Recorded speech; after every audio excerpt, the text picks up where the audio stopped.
Good evening, ladies and gentlemen. Welcome to the Environment and Climate Change Committee. There are no fire drills planned for this evening. In the event of the fire alarm sounding, please leave the building via the nearest exit and make your way to the assembly point located in the Market car park, adjacent to the Civic Suite building. Please be reminded to switch off your mobile phone and turn any other electronic devices being used to silent. Please note that the meeting will be live streamed where the proceedings are capable of repeated viewing. Please ensure your microphone is switched on when speaking and you can speak clearly into the microphone. If you are seated in the public gallery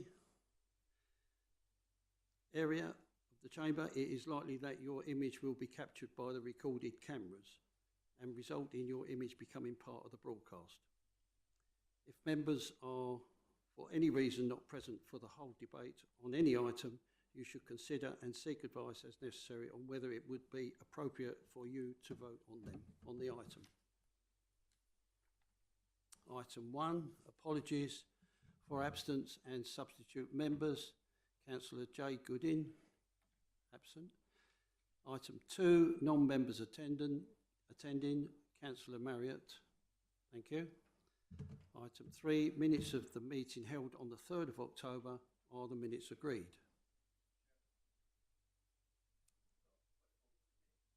Councillor Constable. Thank you, Mr. Chairman. Page 5, item 449 was the work programme. I requested that an item went on the work plan for the Rangers, and Mr. Hotton said it was a short report and it could be brought back to council. It says on here that it was discussed at a previous meeting. We haven't discussed that item in this chamber or at this committee. So I was wondering why it's not on the work plan and why the minutes said that it wouldn't be discussed. Thank you. I will ask that. Is there a reason? Can amend? Okay. We can amend those minutes, Councillor Constable, and put that to Marcus at the next meeting, if that's okay. So it can go on the work plan for the next meeting, can it?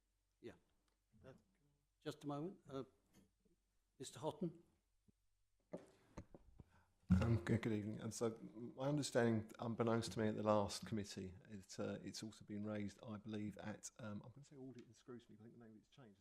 So it's also been raised at audit and scrutiny performance already. So I think they've already requested a load of information from Highway Rangers, Essex County Council at Highway Rangers. So rather than producing 2 reports to committees, I think as they kind of had already requested that, I think it's to go there first and possibly go on to this committee afterwards. So it's not on the work plan yet because it's sitting on the audit and scrutiny and performance work plan. It was just that this is the Environment Committee where we discussed those items, so I just didn't know if it was more appropriate on this committee or it can be discussed by both committees. I think we'll have an opportunity to be discussed here. I just think what you don't want to do is have 2 parallel reports running into 2 committees. I think it would make sense to follow on from the audit and scrutiny performance as they'd already put in a request for that information.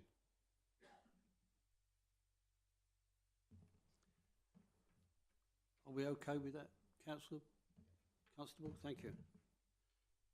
So can I have the minutes agreed and with reference to the alteration to the minutes of that particular item? Thank you. Are there any declarations of interest? Councillor Belton. Thank you. Just an ORI in relation to item 7, because my business offers all of that funding, so for transparency it was suggested that I mention that. Thank you. Thank you, Councillor Belton. Public notice on question, no public question on notice, sorry. There haven't been none. Thank you.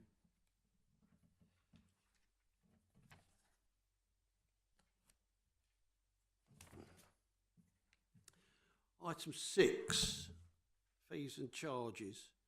The report begins on page 6.1. This report sets out fees and charges made by the council for various services and reviewed on an annual basis by the relevant committee relating to the services provided. Mr. Houghton, do you have anything to add to the report, please? Good evening, members.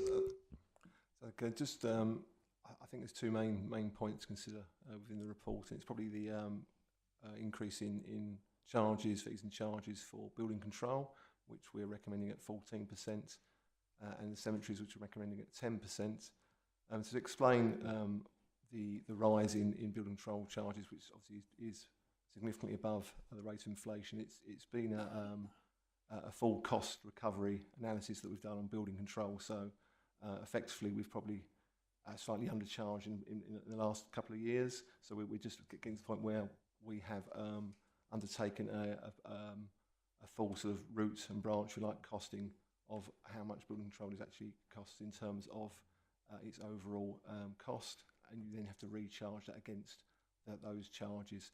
So it's a statutory requirement to have a full cost recovery model for building control. And that's important because effectively otherwise you're having taxpayers subsidising the cost of developing housing and the like. So it's, so that's our advice. That's in terms of financially where we advise you to set that fee.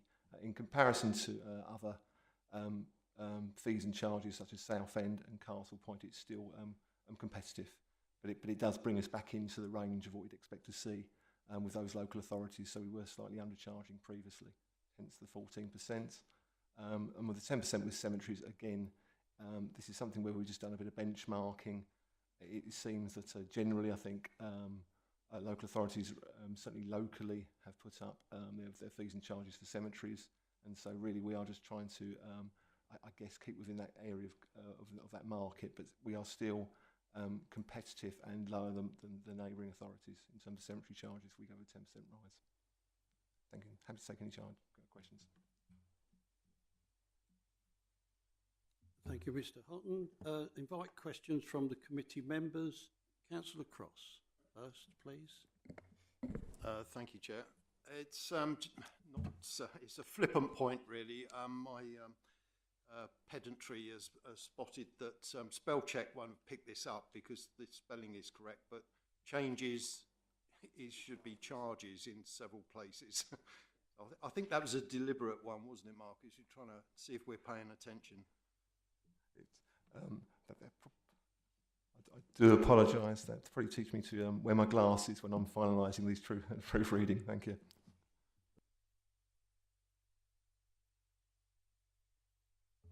Councillor Sharp. Thank you, Chair. Actually, I have two questions. The first relates to the charges for building control and cemeteries.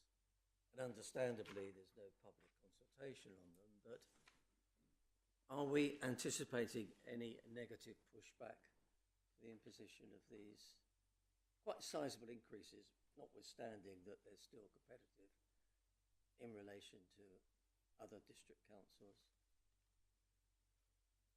Mr. Houghton? I think I would expect some commentary on any price rise. I think that's always the challenge of a consultation. No one wishes to say yes, we'd like a price charge sort of range. But I think in terms of most of the contractors should be used to also the fees and charges of the neighbouring authorities. So I don't think it'll come as a complete surprise that they are within line with other neighbouring authorities, that ones they'd be used to dealing with too.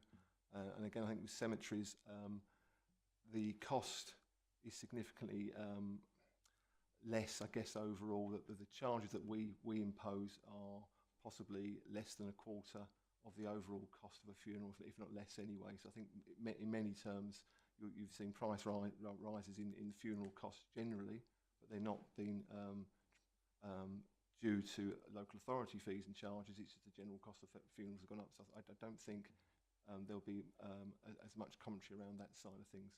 And certainly it's a well-used service the cemetery service, but we certainly don't anticipate there being too much of a negative impact there. Thank you, Mr. Houghton. Do you want to come back, Councillor Sharp? Well, yes, I'm happy with that answer, thank you, but I do have a further point. It's in relation to the proposed charge at the rate of inflation for the other services, 1.7%, which is currently at the very low point of the inflationary cycle. And if you look at the OBR forecasts for the current year, looking at the consumer price index average is 2.5%. For next year, it's forecast to be 2.6%, then gradually falling to 2% as we move towards 2029. So have we got this right? Are we too light on this? And should it not be pitched at around the 2.5% mark? Mr. Houghton? I mean, it is always hard to predict the rate of inflation. I think we went almost, I certainly went with almost deliberately the lower range of, and it was almost the lowest point of inflation for the year at the time of choosing that. So hence, it's 1.7, you're correct, it's gone back up. It's something that's worth considering, but equally, for those fees and charges it's affecting, so particularly around the football usage. The demand is already very low. Although I don't think it's particularly price driven, I think it's just the demand for the offering that we can give just isn't what I think footballers require anymore. I think they prefer their own private pitches and their own private sort of facilities in relation to playing pitches rather than sort of the sort of public pitches that we can offer. So, but nevertheless, you can, I think, go to 2.5% or higher. I just don't think the demand is there anyways. I think I was a little bit more relaxed about putting the price charges up high for those two areas because it isn't the demand for football. And in terms of the bulky waste collection service, it's probably more. It's a little bit harder to predict the price rise. It'll be related to the Norse contract costs. And I suspect they will be slightly below inflation because a lot of their index is linked to their salaries and their fuel. And so I have some idea of those costs. So I think they are slightly below the sort of RPI at this time anyway. So I think about 1.7% for them is correct. But I think if you wanted to follow inflation, like you say, it is a point in time, isn't it? So I'm more than happy to say sort of 2.5% if that suits members better. Thank you. Thank you, Mr. Houghton. Councillor Belton. Thank you. I completely understand everything Marcus has said and why we are where we are in terms of wanting to put these prices up. However, I have a huge problem with a couple of the items. Building control on building houses, absolutely fine. I get it, not an issue. But we should be supporting our residents make home improvements. That's my view. Moving house is expensive. There's a demand for housing. Families are growing. And therefore, if somebody is trying to enlarge their home so they can stay within it, within the district, I'm not comfortable making that even more expensive by whacking on 17% in one go, even if we are competitive. A benchmark is a benchmark, it's not a target. So I'm not comfortable with such a hike in increase in one hit for that nature of work. I also have an issue. This council was desperate to call a climate emergency last year, yet we're now saying if you want to improve your property with solar panels or glazing, you've got to pay £186 building notice charge to do so, when before you didn't have to pay anything. And certainly a lot of other councils, you don't have to pay anything. So again, I have a slight issue with that. I think it's in contrary to the whole climate emergency and climate change that this council wants to undertake. I also think it's difficult to agree fees and charges in isolation from the entire budget. We don't know what this administration plans in terms of council tax charges, in terms of other fees and charges. So I'm not comfortable agreeing to 10% increase in one area, 17% in another, inflation at another, without seeing an entire budget. And coming back to Councillor Sharp's point, which I completely understand about inflation, because last year we had the opposite. Actually, the point in which the marker was set, inflation had come down quite dramatically by the time that the budget went through, so things were over inflation. So I hear Marcus's point that it swings and roundabouts, and at some point a pin has to be dropped, and you have to run with that. So for me, it's a difficult one because I understand the fiscal reasons for needing to do things. I get that, but from a councillor perspective and a resident's perspective, I take umbrage with going 17% up and 10% up on 2 of those items, when I think that has a detrimental effect to residents. Thank you. Thank you, Councillor Belton. Mr Hotton, would you like to reply to that, please? I think I'm happy to go away and look at the solar panels in terms of the costs and charges to those. That's something I wasn't familiar with, in all honesty. But it tends to be understanding it's a full cost recovery model that has to be undertaken for building control usually. So I wouldn't advise sort of subsidising certain elements of that. That's not how, in terms of it's a statutory duty, and that's actually how the statute is set out. That and you'll see that on any website for building control that they're quite clear that it's full cost recovery for every element of the charges they undertake, and that is a legal requirement to do so. There may be something specific around. I know it's your background, Councillor Belton, so I'm more than happy to perhaps take that away and have a look at that. Again, we're only recommending tonight. We're not deciding. That's decided at full council. So, but it is a different process we're going through this year, isn't it, than we've done previously. But in terms of the rate of inflation, as you said, I fully agree. It is just a point in time. Thank you. Thank you, Mr Hotton. Would you like to come back to that on Councillor Belton, please? Thank you. Thank you. Just one question. When you talk about cost recovery, when working out these costs, are we looking at staffing costs as the prominent one there? And how do we know that the staff, and I'm not suggesting they're not, but how do we know that the staff are working as efficiently as they can, and actually our costs couldn't come down if we automated things, if staff were more efficient, if they had better support, X, Y, Z? It could be any one of those things. Performance, essentially. I think there's always that question. I think that's always a challenge, and that's something we're constantly looking at and trying to improve. Again, I think the indication is that the costs that we're offering are still slightly lower than other neighbouring authorities. So it's and that wasn't, we didn't work backwards. We genuinely worked out an hourly rate first and put that through. There is a huge spreadsheet where you can tap in the hourly rate. It calculates for each fee, so we approximate how much time it takes to do each one of those tasks. But the prices it generated out that were then compared with neighbouring authorities, so it's quite comforting to see us there or thereabouts with others at the end of that process, rather than too high or too low still. So I think it's about correct in terms of the recharge. I mean, it is some of it's around the cost of salaries, and some of it's about the recharges to the council. So it's something we will revisit again. And I think I'd rather try and do that every year and have a full cost analysis of that. Now we've got the spreadsheet set up. We'll be able to, I think, confidently give a price every year to say this is full cost recovery and competitive for the council. Councillor Cross. Thank you. Thank you, Chairman. In the section Parks and Open Spaces, I understand we're hiring out the tennis courts in Fairview Park to a person who's offering lessons to people. I don't see that in the scale of charges here. Is it there under something else? Perhaps one for Adam. Thank you. Councillor Hotton. Thank you, Councillor. Adam Aldridge, can you answer that one for us, please? I can do, thank you. Thank you, Councillor. So the fee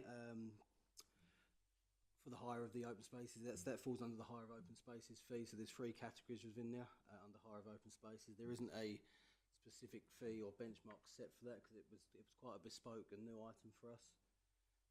So the easiest model for that trial was to slot it within under our fees for the hire of open spaces. Do you want to come back on that, Councillor Cross? No, that's fine. I guess it's under one of those categories there. I think it perhaps should be mentioned specifically on a subsequent report if one is forthcoming for, well, for next year perhaps, it could be detailed. If we're going to make a charge for that kind of thing, it should be on here, I think. Thank you. Just to be clear, I'll just point you to the section. It's commercial use of open spaces, and there's three areas, separate charges within that section. So the one you're referring to is the low key commercial use, for example, dog walking companies, boot camps, and fitness sessions. Okay, so can I clarify then, is that person being charged or proposed to be charged £390 per annum? Is that about the going rate? Within the fees and charges, that is the going rate for what is set within them items. Thank you. Councillor Constable. Thank you.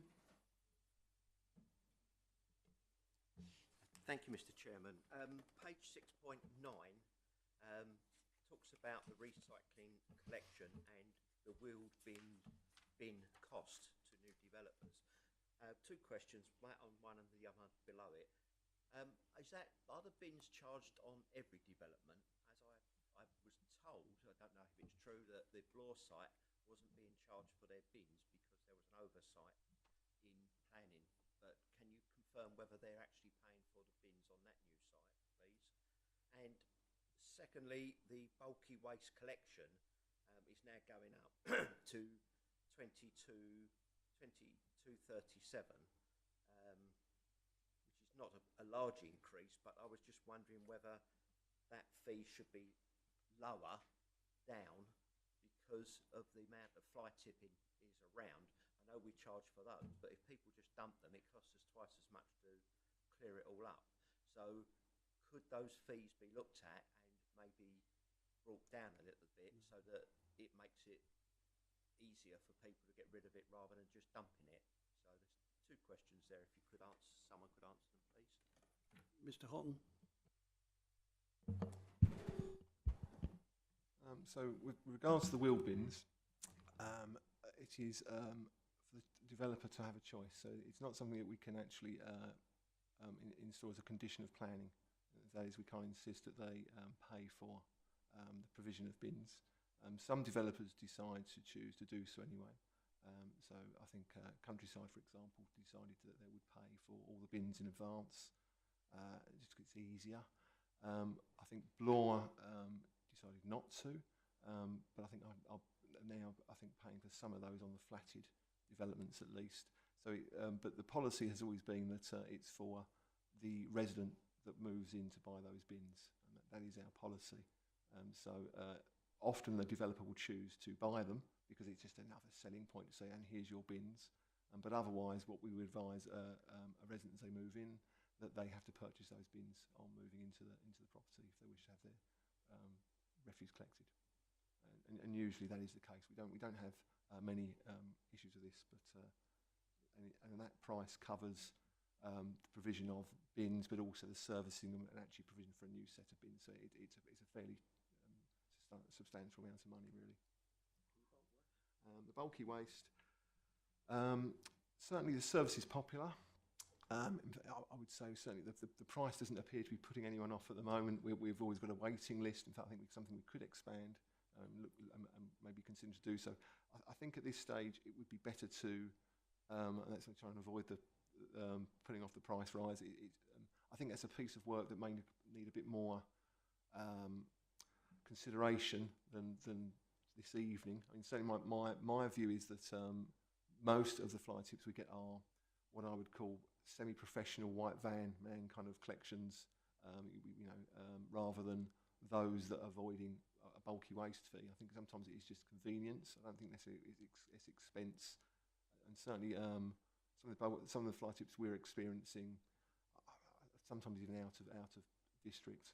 So you're just seeing people coming in. It's traders waste, that kind of thing as well. So there may be a small link, but certainly. If I give Basildon an example, that has, I think, 6 times the number of fly tips that we have on a daily basis. They have a free service. So, I don't think that there are many different reasons as to why fly tips occur. So I'd be slightly reluctant to say we would drop the price and the fly tips would go down, I think you may just drop the price and the fly tips would stay at the same level. But it is very hard to predict. Thank you, Mr. Houghton. Councillor Squires-Coleman. Thank you, Chair.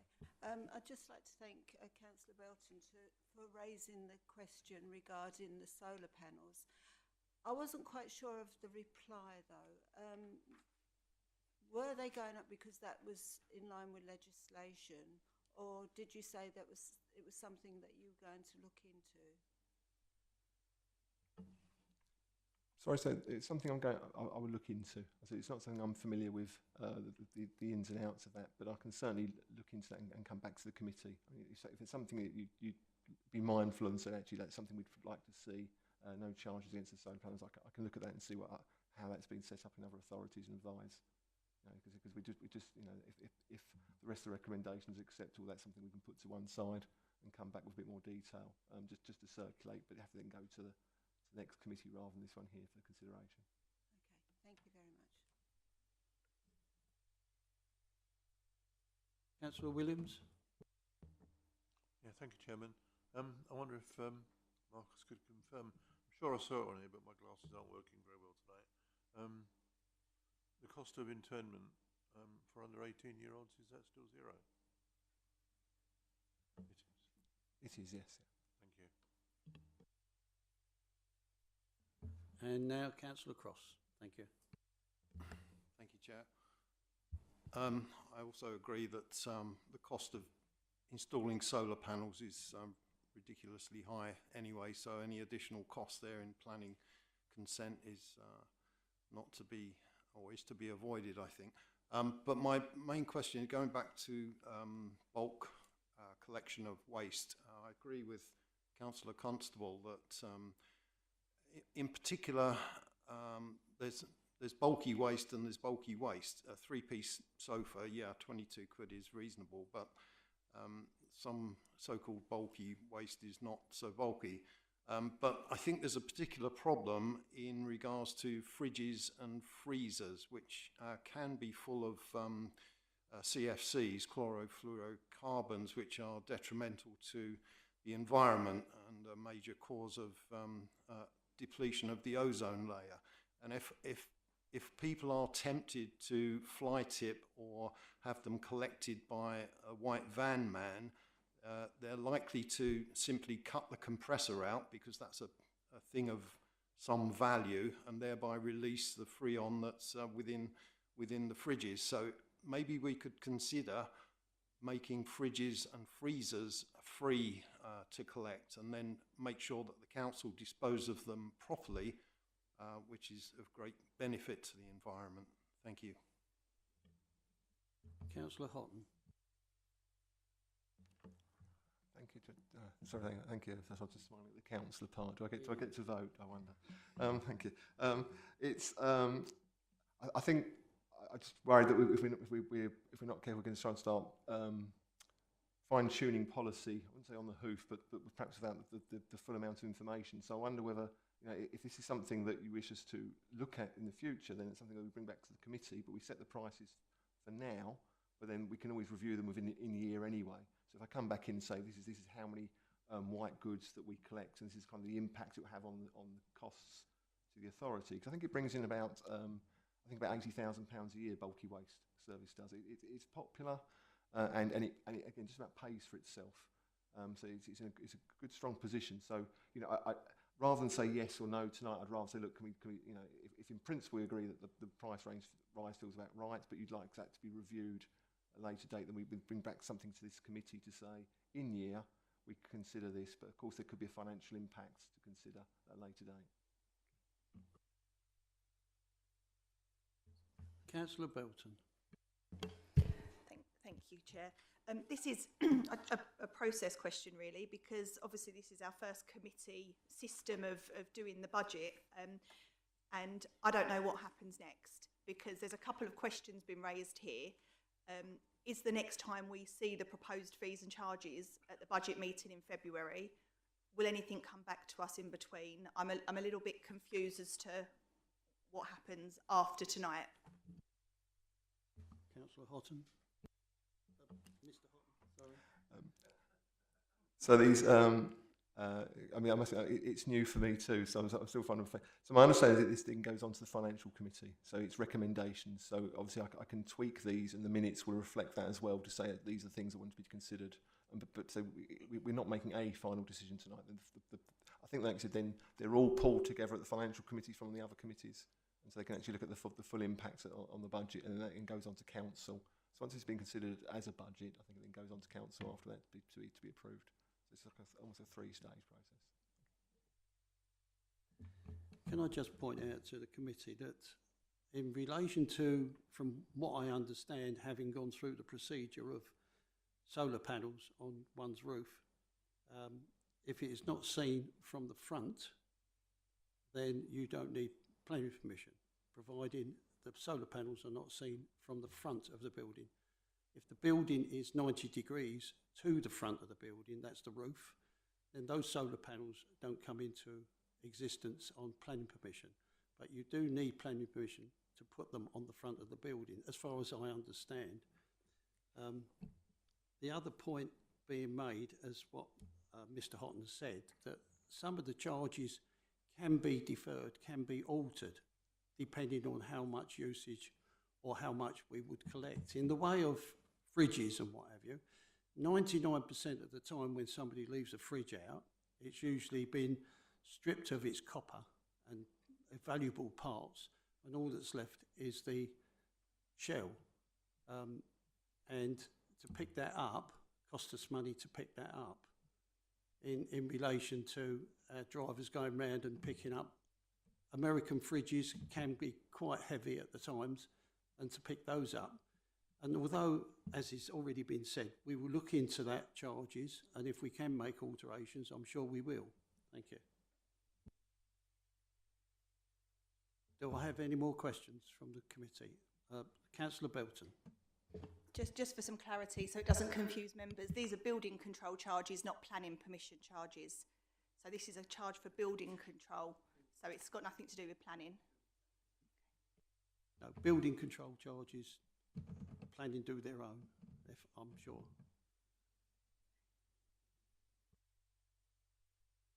Okay, so I will move for the recommendations set out on page 6.1 of the report.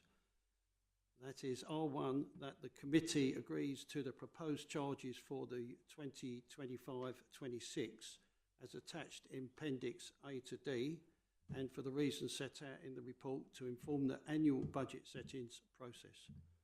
Do I have a seconder? Councillor Wilson, thank you.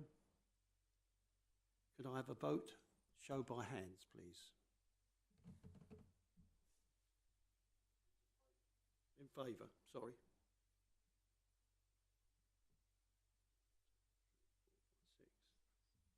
Those against?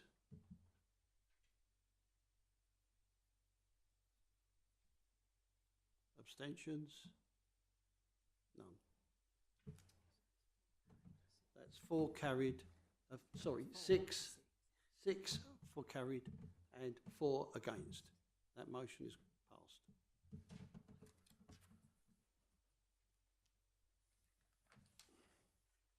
Item 7. The report begins on page 7.1.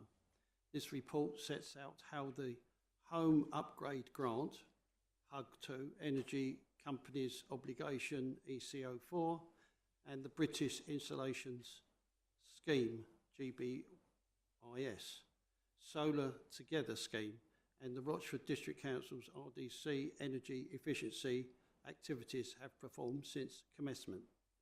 Mr. Houghton, do you have anything to say? Thank you. Good evening, members. Yes, I have just one thing to add. If I can draw your attention to paragraph 1.5 of the report. It talks about potentially there's an additional 42 mobile park homes pending confirmation with what they're called DESNZ, which is Department for Energy Security and Net Zero.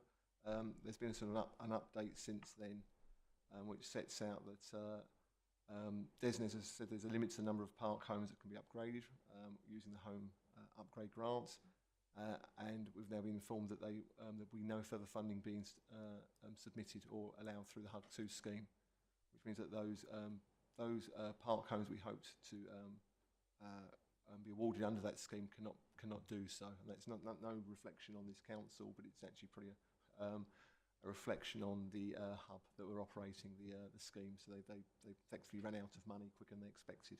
But for those park homes that we've said that we've put forward, we hope that they'll be put forward for the Warm Homes Local Grant, which runs from April 2025, which is also mentioned in the report. And so effectively the work hasn't been wasted that we've done with those park homes, that we've kept those details with the park homes residence agreements. They've kept those details on file, and they'll be used directly for the applications for the Warm Homes Local Grant. So what we're anticipating is, particularly as we're getting in very early, that most of those should be able to transfer onto the new scheme. But it's not any reflection on Rochford Council. Unfortunately, it's a reflection of the challenges of those schemes that are sort of run on a sort of regional basis. But apart from that, there is nothing further to update on the report. But it's there for noting and just sets out what, as a council, we've tried to help to achieve across the district. And happy to take any questions.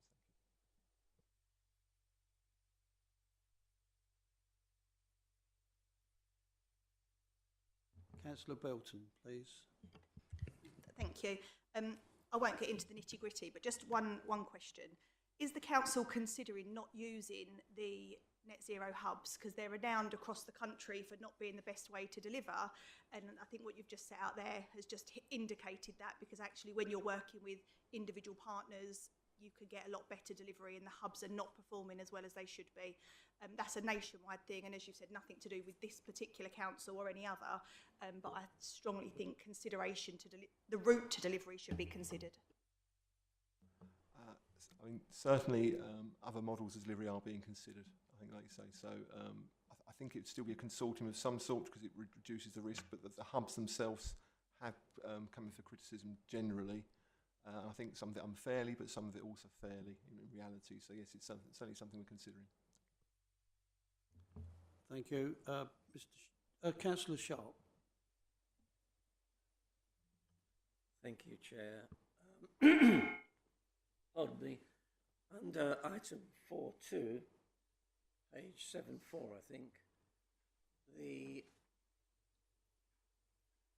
Energy Companies Obligation Scheme and the Grandy Lane Great British Installation Scheme, the progress to date in terms of installations just seems to be 3 installations. Is that a timing issue, or, well, 3 separate? Yeah, the same property though. Oh, is it the same property? Oh, really? Okay.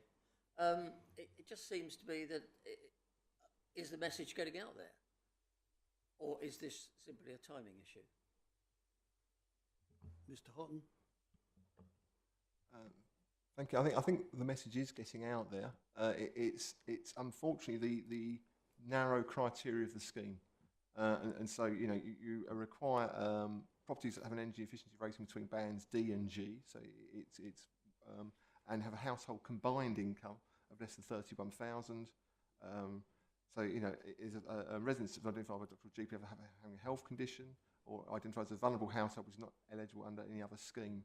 But it is a very limited range, and particularly so for the likes of Rochford that are fairly affluent in terms of their socio-economic profile, then this isn't that surprising. I think this is not uncommon for this sort of, if you like, for our profile as a district. May I come back on that, Chair? Yes, do come back, please.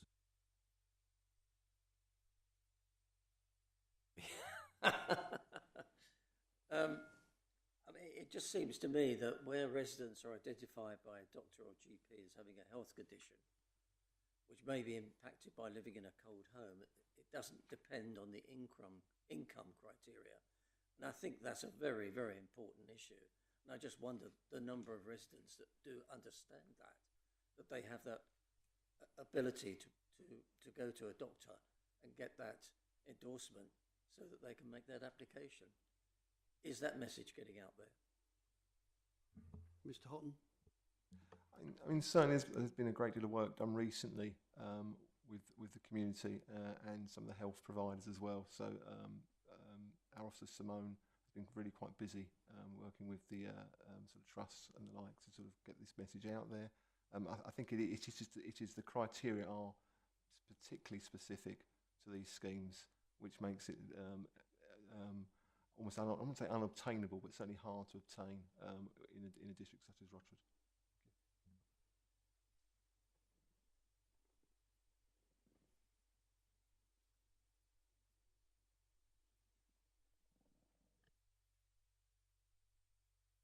Councillor Belton. Thank you. Try and remember that I'm not at work, but I do want to shed some light because I think it's useful. This will be a reporting issue more than anything, because this says one property has been installed since May. I've installed about 30 this month in the area under the scheme. It's got nothing to do with the specifics. It's because there are lots of private companies delivering the funding, because the funding is a private scheme. It's done separately. And unless Rochford go and ask those companies, what have you done in our district, and would you be prepared to share that data, they would never know. 15 years ago, well before I was on the council, Rochford used to write to me as an installer in the area and say, can you give us some feedback on what's been delivered, because it's useful for us to understand how well our area is performing. So I think the figures, this will just be based on what the hub are reporting back via their network, but not via the actual industry itself. So these figures will be a lot better. But Marcus is correct. Rochford is an area that actually performs quite well in energy efficiency. Most of our properties are already D-rated or higher, so we don't have huge amounts of work that needs to be done. And this is something that's been looked at by the council for a number of years in different guises. So it's not a case of things aren't getting done, I would say. It's a case of the route to reporting, and also the fact that we are in an area that doesn't have particularly bad fuel poverty. And that's not to say there isn't always work to be done to improve that. But these two particular schemes, as Marcus has set out, are specific. And Eco4, since May 24, pretty much fell off a cliff. And actually there hasn't been any funding for it. It's all been GBIS related. So there's a lot more detail than in the report, but I appreciate this report is because of the hub, which is why hubs aren't always the best for gathering that data. Thank you, Councillor Belton. I would like to say that in a lot of the cases that what's been handled so far are generally the sites where we've got mobile homes being used, and we've dealt with one lot of mobile homes that we've put through the process, and they've now raised from, let's say, an E rating up to a C rating, which is a big jump, which is a really big jump. And that's what we're looking at, is to make the rating 2 stages higher than what they're already at. And burning fossil fuels and stuff like that is not good for us. It's not good for the energy, not good for the country, and not good for our health. And by doing what we're doing, insulating, and they send, from what I understand, they send surveyors round, first of all, to identify what insulation they need or what they need to keep their places warm, and so they don't get cold. So yes, there is a lot of work there, and Simone is doing an awful lot with Essex County Council, I believe, and other agencies to do exactly just that. Thank you. Do I have any more questions? None? Thank you very much. I will move the recommendation set out on page 7.1 of the report.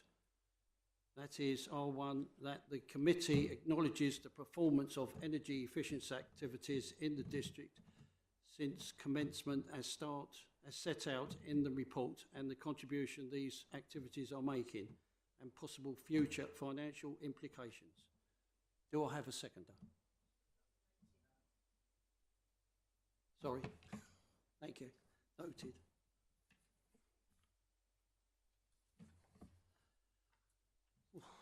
Item 8, work programme. Mr. Houghton will present this work programme. Thank you. I don't have really too much to add. This is the same work programme I think we discussed at the last committee. This is an extraordinary committee that squeezed in to discuss the fees and charges, but I think at this time we're certainly on track to present the reports that are outlined for the 9th of January. Thank you. Do I have any questions from the forum? No? Therefore, that concludes our business for this evening. Thank you very much for attending. Have a good evening.